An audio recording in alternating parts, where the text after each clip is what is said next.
Working with Dave on the Sound City documentary was great. It was they're a great band and they're very open and it was great writing with them because they usually write in a group, and just kind of noodle. They come up with great stuff, and that's basically what we did.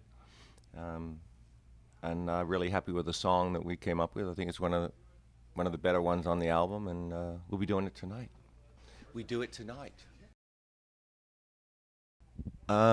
Just incredible talent, really, is how I juggle those two things. I'm a very, very talented man, and no, I don't know. I mean, I like to do a lot of things. I just wrote my first novel too, which will be out next year, and there's a lot that I think I'm good at, and a lot I'm really not good at. So I try and stay away from the stuff I'm not good at, and do the stuff that I think I'm good at. But acting, every actor I know has another gig. Really, I mean, it's very few that can go from job to job to job. So music is my day job, basically.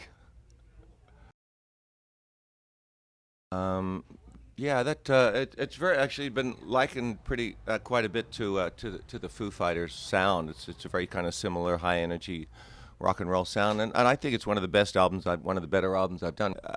It's about the the pressures that the world is under now with all the garbage we're pouring into it and the overpopulation, which is kind of what my novel is about too. So it kind of ties in with the album. But the album is basically about relationships, but it's relationships within the world that we live in now. Um, they live in a great town.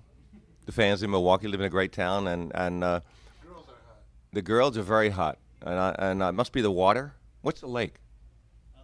Lake Michigan. Thank you very much. Little geography lesson. Yeah, it must be the water because the girls are awesome. But it's we've always had a great time here. It's kind of we probably spent more time in Milwaukee than any other town other than our hometown, and it's just one of those weird things. My wife is actually um, she Beloit's near here, isn't it? Yeah, my wife's actually from Beloit, which is so she often comes here with us, and she has all her friends from when she was a kid.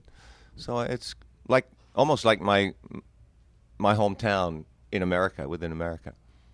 A lot of history here. Don't think I'm there yet.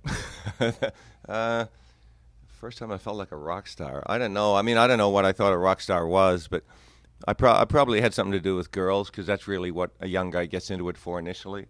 Honestly, if you be honest, uh, you fall in love with the music, but then the girls kind of take over for a while. And I think probably when I was a kid and I'd go see bands and they'd play like the big hit, and they'd play the first couple of notes and the crowd would cheer. And I think the first time I heard the crowd, a crowd cheer when I did the opening lines to Jesse's Girl, I think that was the first time I went, oh, so I'm there at that spot then, and that was pretty cool.